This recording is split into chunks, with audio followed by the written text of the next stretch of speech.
ଭାରତର ଶିକ୍ଷା ବ୍ୟବସ୍ଥାର ଏକ ବହୁତ ବଡ଼ ପରିବର୍ତ୍ତନ ହେବାକୁ ଯାଉଛି। ତେବେ ଆସନ୍ତୁ ଆଜି ସେହି ବିଷୟରେ ଟିକେ ଭଲ ଭାବରେ କଥା ହେବା। ଆମେ ବୁଝିବା ଜାତୀୟ ଶିକ୍ଷାନୀତି 2020 କ'ଣ ଆଉ ଏହା କେମିତି ଆମ ପିଲାମାନଙ୍କ ଭବିଷ୍ୟତକୁ ଏକ ନୂଆ ମୋଡ଼ ଦେବ।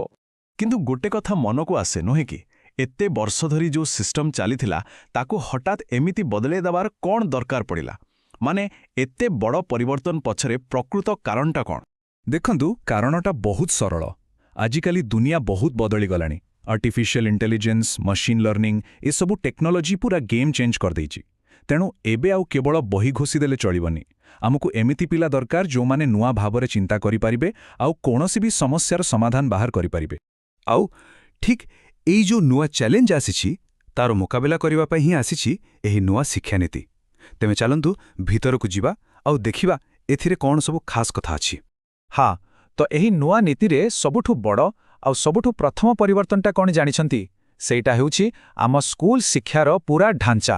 ଆମେ ଯେଉଁ 10+2 ସିଷ୍ଟମରେ ପଢ଼ିଥିଲେ ସେଇଟା ଏବେ ଆଉ ନାହିଁ। ତା ଜାଗାରେ ଆସିଛି ଗୋଟେ ପୁରା ନୂଆ ସିଷ୍ଟମ 5+3+3+4। ତେବେ ଏଇ 5+3+3+4ର ମାନେଟା କ'ଣ? ଏଇଟା କେମିତି କାମ କରେ? ଜଣେ ପିଲାର ପାଠପଢ଼ା ଯାତ୍ରା ଏଥିରେ କେମିତି ବଦଳିଯିବ? ଆସନ୍ତୁ ଏହାକୁ ଟିକେ ଭଲ କରି ବୁଝିବା।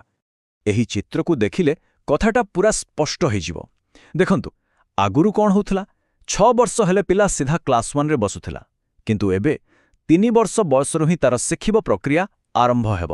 କାରଣ ସେହି ସମୟଟା ହିଁ ପିଲାର ମସ୍ତିଷ୍କ ବିକାଶ ପାଇଁ ସବୁଠୁ ଗୁରୁତ୍ୱପୂର୍ଣ୍ଣ। ତ ଏହି ନୂଆ ସିଷ୍ଟମରେ 4ଟା ଷ୍ଟେଜ୍ ଅଛି। ପ୍ରଥମେ ଆସିଲା ଫାଉଣ୍ଡେସନାଲ ଷ୍ଟେଜ୍, ମାନେ ମୌଳିକ ସ୍ତର।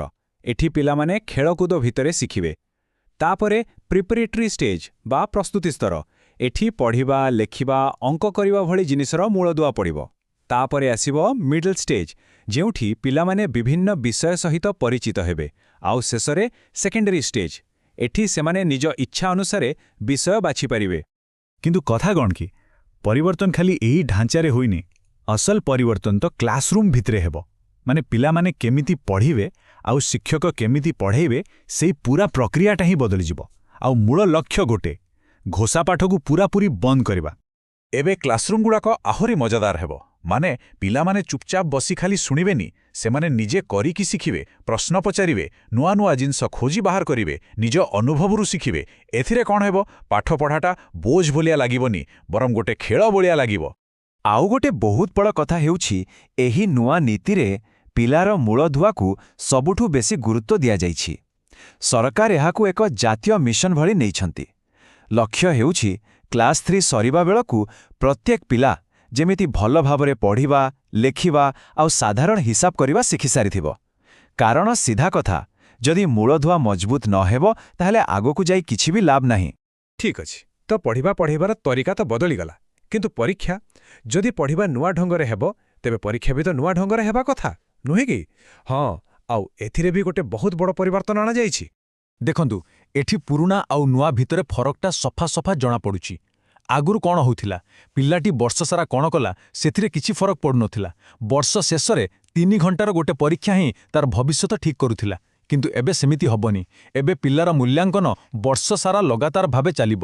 ଆଉ ଫୋକସଟା ମାର୍କ ଉପରେ ନୁହେଁ, ବରଂ ପିଲାଟି ପ୍ରକୃତିରେ କେତେ ଶିଖିଲା, କ'ଣ ନୂଆ ଦକ୍ଷତା ପାଇଲା, ସେଇଟା ଉପରେ ରହିବ।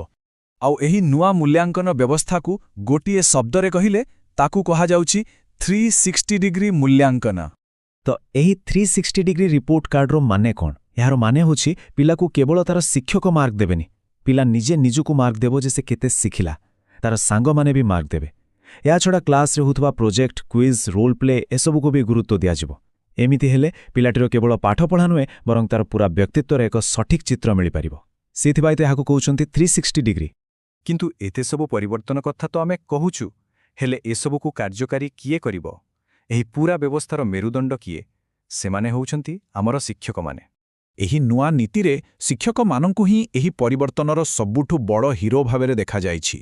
ସେଥିପାଇଁ ଏହି ନୂଆ ଢଙ୍ଗରେ ପଢ଼ାଇବା ପାଇଁ ସେମାନଙ୍କୁ ସବୁ ପ୍ରକାର ଟ୍ରେନିଂ ଆଉ ସହଯୋଗ ଦେବା ଉପରେ ବିଶେଷ ଜୋର ଦିଆଯାଇଛି। କାରଣ ଆମେ ସମସ୍ତେ ଜାଣିଛେ, ଜଣେ ଭଲ ଶିକ୍ଷକ ହିଁ ଗୋଟେ ଭଲ ପିଢ଼ି ତିଆରି କରିପାରିବ। ଆଚ୍ଛା, ଏସବୁ ତ ଗଲା ଢାଞ୍ଚା, ପରୀକ୍ଷା ଆଉ ଶିକ୍ଷକଙ୍କ କଥା। କିନ୍ତୁ ଯଦି ଆମେ ଏସବୁକୁ ମିଶେଇକି ଦୂରରୁ ଦେଖିବା, ତେବେ ଗୋଟେ ବଡ଼ ଚିତ୍ର ଦେଖାଯିବ।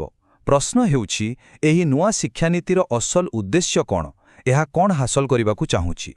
ଏହି ନୀତିର ମୂଳ ଦୃଷ୍ଟିକୋଣ ହେଉଛି ଭାରତକୁ ଏକ ଏମିତି ଦେଶରେ ପରିଣତ କରିବା ଯେଉଁଠି ସମସ୍ତଙ୍କ ପାଇଁ ସମାନ ସୁଯୋଗ ଥିବ ଆଉ ଜ୍ଞାନ ହିଁ ଆମର ସବୁଠୁ ବଡ଼ ଶକ୍ତି ହେବ। ଲକ୍ଷ୍ୟଟା ବହୁତ ବଡ଼। ଭାରତକୁ ଦୁନିଆର ଏକ ଜ୍ଞାନ ମହାଶକ୍ତି ବା ନଲେଜ ସୁପର ପାୱାର ଭାବରେ ଗଢ଼ି ତୋଳିବା। ଏଟା ଖାଲି ଗୋଟେ ଲକ୍ଷ୍ୟ ନୁହେଁ, ଏଟା ଗୋଟେ ବହୁତ ବଡ଼ ସ୍ୱପ୍ନ। ଆଉ ଜାଣିଛନ୍ତି ଏହି ନୀତିର ସବୁଠୁ ଭଲ କଥାଟା କ'ଣ?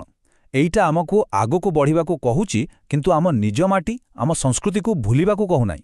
ଏହାର ଉଦ୍ଦେଶ୍ୟ ହେଉଛି ଏମିତି ନାଗରିକ ତିଆରି କରିବା ଯାହାଙ୍କ ପାଦ ତ ନିଜ ମାଟିରେ ଥିବ କିନ୍ତୁ ଦୃଷ୍ଟି ଆକାଶରେ ଥିବ, ଯେଉଁମାନେ ଭାରତୀୟ ହେବାରେ ଗର୍ବ କରିବେ ଆଉ ସାରା ଦୁନିଆ ସହ ମଧ୍ୟ ତାଳ ଦେଇ ଚାଲିପାରିବେ। ତେବେ ଶେଷରେ ପ୍ରଶ୍ନ ସେଇଠି ହିଁ ରହିଲା, କ'ଣ ଏହି ନୂଆ ନୀତି ଆମ ଆଗାମୀ ପିଢ଼ିର ଭାଗ୍ୟକୁ ସତରେ ବଦଳାଇ ପାରିବ? ଦେଖନ୍ତୁ, ଗୋଟିଏ ନୀତି ତିଆରି ହୋଇଗଲେ ସବୁକିଛି ହୋଇଯାଏନି। ଏହାର ସଫଳତା ନିର୍ଭର କରେ ଆମ ସମସ୍ତଙ୍କ ଉପରେ। ଶିକ୍ଷକ, ଛାତ୍ରଛାତ୍ରୀ, ଅଭିଭାବକ ଆଉ ସମାଜ ସମସ୍ତଙ୍କୁ ମିଶିକି କାମ କରିବାକୁ ପଡ଼ିବ। ଏହି ବିଷୟରେ ଚିନ୍ତା କରିବା ନିଶ୍ଚୟ ଆବଶ୍ୟକ। ଏଇ ପରୀକ୍ଷା ଦିଅନ୍ତୁ। ଡ୍ରେସ୍ କି ସଲିକ୍ ରେ ଯାଇ ପରୀକ୍ଷା ଦିଅନ୍ତୁ।